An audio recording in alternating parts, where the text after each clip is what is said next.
Good morning, students. Today I am doing second video on the chapter carbon and its compounds. Let us discuss versatile nature of carbon. Versatile nature of carbon means why does carbon form large number of compounds? See, it is said that only carbon can form more than 3 million compounds. So why is it possible only for carbon and not other elements? Today we are going to discuss that. First property is that carbon is tetravalent. What do you mean by that? Carbon is tetravalent. See, atomic number of carbon is 6. Now if you have electronic configuration, it will come to 2, 4. K shell will have 2 electrons and L shell will have 4 electrons. That means the outermost shell is having 4 electrons, which means that carbon is tetravalent. Now carbon atoms, they readily form covalent bonds with each other. Now 4 atoms as it has 4 electrons in its valence shell. उसकी जो outer most shell है, जो valence shell है, उसमें 4 electrons हैं. इसलिए दूसरे atoms के साथ मिलके कार्बन के भी दूसरे एटम्स हो सकते हैं और दूसरे किसी एलिमेंट के भी दूसरे एटम्स के साथ मिलके 4 बॉन्ड बनाता है, जो कि रिस्पॉन्सिबल है कार्बन के लार्ज नंबर ऑफ कंपाउंड्स के लिए. Second important property is catenation. Catenation का क्या मतलब हुआ? एक कार्बन दूसरे कार्बन के साथ मिलके बहुत लंबी चेन्स बना सकता है. मतलब carbon carbon carbon carbon carbon ऐसे जुड़ सकते हैं. बहुत सारे कार्बन एक साथ जुड़ सकते हैं. एक कार्बन दूसरा कार्बन तीसरा ऐसे जोड़ जोड़ के n नंबर तक जा सकते हैं. Now this property is called as catenation. 2 carbon atoms readily form covalent bonds, and this bond is more stable than the bonds formed by the other elements. Carbon can form long chain compounds by catenation. ये जो 2 carbon है, फिर ये 2 और 2 से जुड़े, फिर ये 2 और 2 से जुड़े, इस तरह से जुड़ के बहुत लंबे चेन्स बना सकता है कार्बन. इस प्रॉपर्टी को कैटेनेशन बोलते हैं. तीसरा रीजन क्या है? Multiple bonding.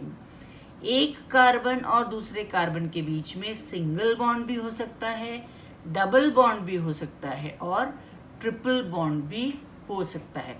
क्योंकि उसकी वैलेंसी 4 है, तो वो यहाँ से एक कार्बन के साथ एक इलेक्ट्रॉन शेयर करेगा, इसका एक और इसका एक शेयर होके एक बॉन्ड बना, इसके 2 और इसके 2 शेयर होके 2 बॉन्ड बने, इसके 3 और इसके 3 शेयर करके 3 बॉन्ड बने. तो carbon is capable of forming single, double and triple bonds with other carbon atoms. 4 क्यों पॉसिबल नहीं है? Why 4 bonds are not possible between carbon atoms? Because once they have a triple bond, there is no possible orbit left that would allow one more electron to orbit both the nuclei. ये आप molecular orbital theory पढ़ोगे जब आप 11th और 12th standard में जाओगे.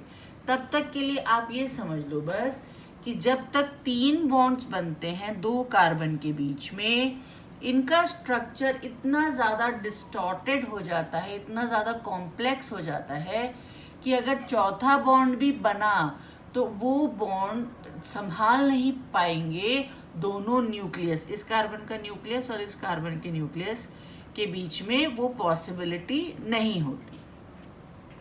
Fourth reason is small size.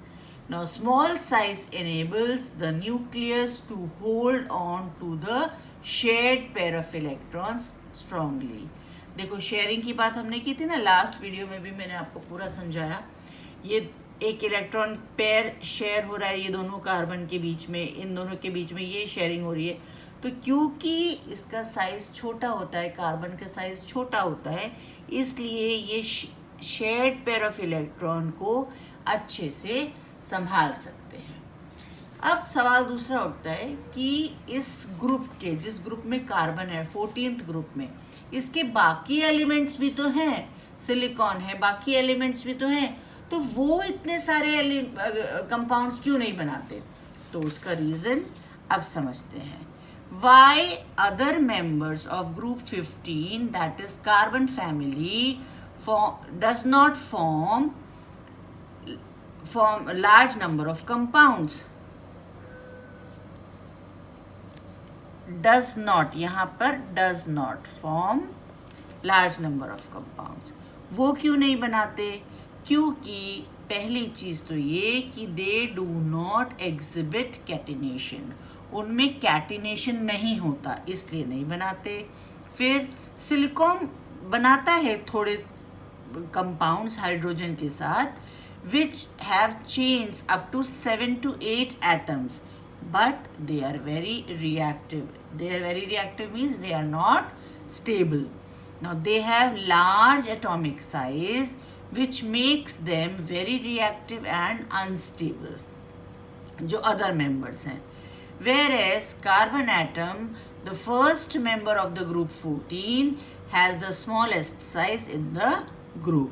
That is why carbon has highest interatomic force of attraction. अब हमने समझा कि why other members of group 14, that is carbon family, does not form large number of compounds. उसके 4 reason हैं. सबसे पहली बात कि वो कैटिनेशन नहीं होता, उनमें सिर्फ सिलिकॉन में होता है, वो भी सिर्फ 7 या 8 एटम्स तक, और वो भी बहुत रिएक्टिव होते हैं. दूसरी चीज़, जो नीचे जैसे जैसे हम एक ग्रुप में नीचे जाते जाते हैं, तो वहाँ पे हमने 9th स्टैंडर्ड में पढ़ा था एटॉमिक साइज इंक्रीजेस. तो जब हम कार्बन से सिलिकॉन में गए तो एटॉमिक साइज बढ़ गया, जिसकी वजह से वो बहुत रिएक्टिव हो गया और अनस्टेबल हो गया. जबकि कार्बन फर्स्ट मेंबर है, इसलिए उसका साइज छोटा है, और क्योंकि उसका साइज छोटा है इसलिए उसमें highest inter atomic force of attraction होता है. With this I come to the end of the second video. Third video I will be doing on classification of organic compounds.